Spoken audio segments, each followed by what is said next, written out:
আজ অগ্রণী সাংস্কৃতিক ক্লাবের ৫৮তম অরুণওয়াট দুর্গাপূজা মণ্ডপের উদ্বোধনী অনুষ্ঠান অনুষ্ঠিত হল।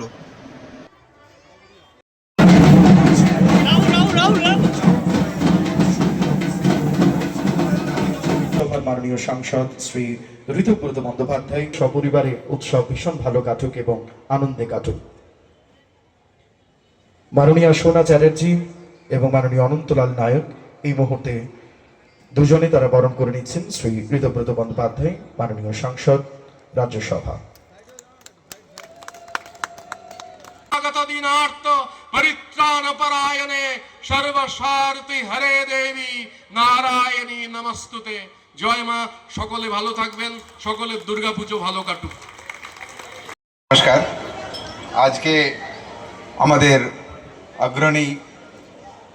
অগ্রণী ক্লাবের এই সুন্দর এবং গ্র্যান্ড পূজা আজকে আনুষ্ঠানিকভাবে ইনাগ্রেশন হচ্ছে, উদ্বোধন হচ্ছে।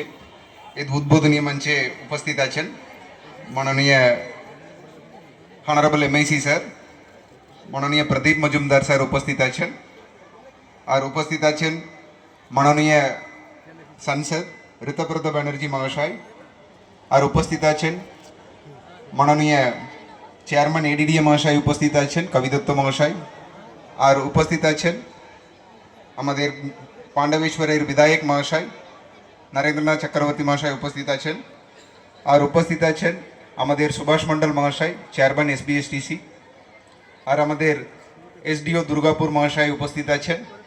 আরও বিশিষ্ট অতিথিরা এখানে মঞ্চে উপস্থিত আছেন, আর অগ্রণী ক্লাবের সমস্ত মেম্বাররা, সেক্রেটারি, প্রেসিডেন্ট, আর আপনারা সকলের উপস্থিত আছেন, মিডিয়া বন্ধুরা উপস্থিত আছেন, সকলকে আবার নমস্কার জানাচ্ছি। ধন্যবাদ রাজশেখর। প্রথমেই ধন্যবাদ জানাবো অগ্রণী সাংস্কৃতিক পরিষদের রাজা সহ, সেক্রেটারি সহ, প্রেসিডেন্ট সহ কর্মকর্তাদের আমাকে এখানে আমন্ত্রণ জানানোর জন্য। আমাদের ধর্মীয় অনুষ্ঠানে কি করে আমরা উৎসবে পরিণত করি, তার কারণ আমরা সবাই মিলে জাতি, ধর্ম, বর্ণ, ভাষা, শ্রেণী নির্বিশেষে আমরা আমাদের উৎসব, ধর্মীয় উৎসব পালন করতে ভালোবাসি। থাইল্যান্ডে এই বৌদ্ধ মন্দির কিন্তু গড অফ ডন, হিন্দু ঈশ্বরের নামে উৎসর্গিত। তারই অনুকরণে এত সুন্দর মণ্ডপ তৈরি হয়েছে।